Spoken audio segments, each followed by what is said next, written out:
Alright people, and welcome back to the channel. So currently game week 4 just kicked off, and how was your game week? Mine was,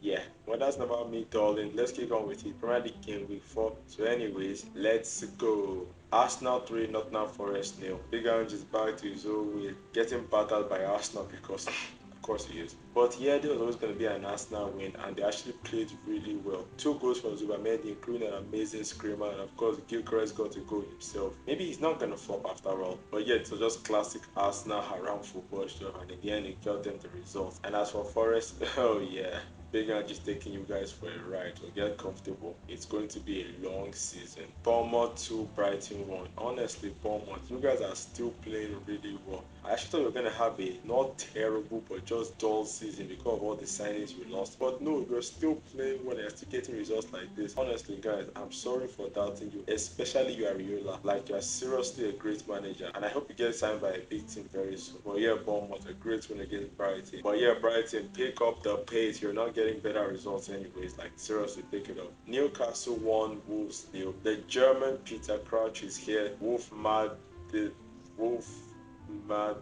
I don't know how to pronounce that name. But yeah, he's here, and of course scoring with a header. Very accurately for the German Peter Crouch. A lot of people are saying he's going to flop. I actually hope he doesn't. I hope he kicks on for Newcastle. And when Wissa comes back, I hope these two can actually fit well into the team and play really well for the team. But yeah, Wolves still no wins, bottom of the league.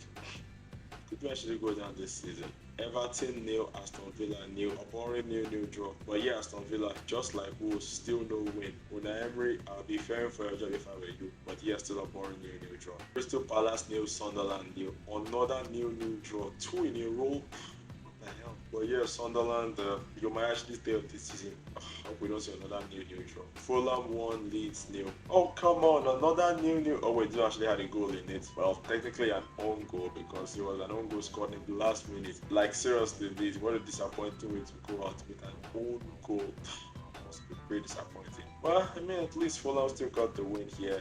Yeah, no goal, last minute stuff. A big bomber, and I know the Leeds player will be kicking himself for that. West Ham nil, Tottenham 3. How is Graham Potter still in the job? The fact that this guy was not the first manager to be sacked is confusing me. Yes, Spurs absolutely dominated them, and I know some of you are going to say, oh, Spurs only actually scored 1 goal before the red card. It didn't matter. Spurs were always going to dominate. So yeah, Graham Potter, I still don't know how you are lasting so long in this job, but honestly, get out. But yeah, great win for Spurs. Frank has really turned this team around, and who knows, they could actually do something in the Champions League. I mean, like, play well. I don't actually think Spurs are going to win the Champions League. Settle down, people. Brentford 2, Chelsea 2.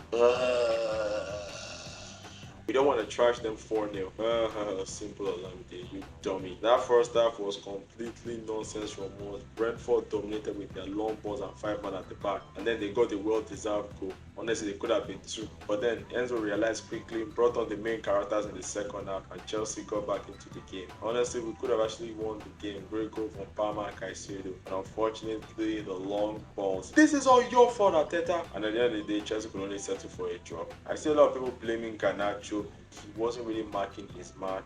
But technically, the other defenders were just marking one person. So, can you really blame Garnacho for that goal? But yeah, I knew Gittins was Jadon Sancho 2.0. And with us playing Bayern next, I hope this is not the way we're going to go for that game. So please, Chelsea, get your shit before then. Brentford nil, Liverpool 1. Of course, this is how it's going to go. Salah basically doing nothing in the whole game. It's basically Liverpool doing nothing in the whole game just to get a last-minute penalty. Ugh.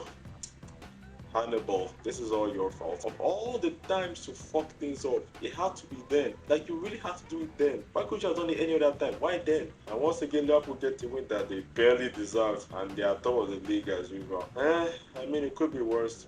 It could be Arsenal top of the league. Man City 3, Man United 0. You wanna know what the funniest thing is? I actually predicted Man United were gonna win this game.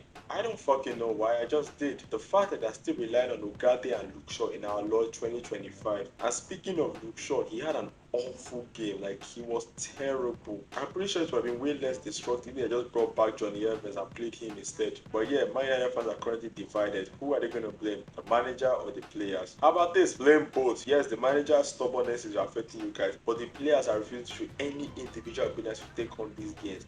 honestly, nobody is showing it. Even Bruno, you can't keep relying on that guy forever. He's gonna have his off moments. But yeah, Man United, as your coach said, you're going to suffer before you can smile. But yeah, Amarin, how long do you think the board and the fans can take this suffering before they eventually give up on you? But hopefully they don't keep him. I still believe in the process. I mean, it's still fun that Onana actually pulled in a great performance after leaving Man United. You know, I'm starting to think Man United maybe are the problem. So there you have it. That was game week 4.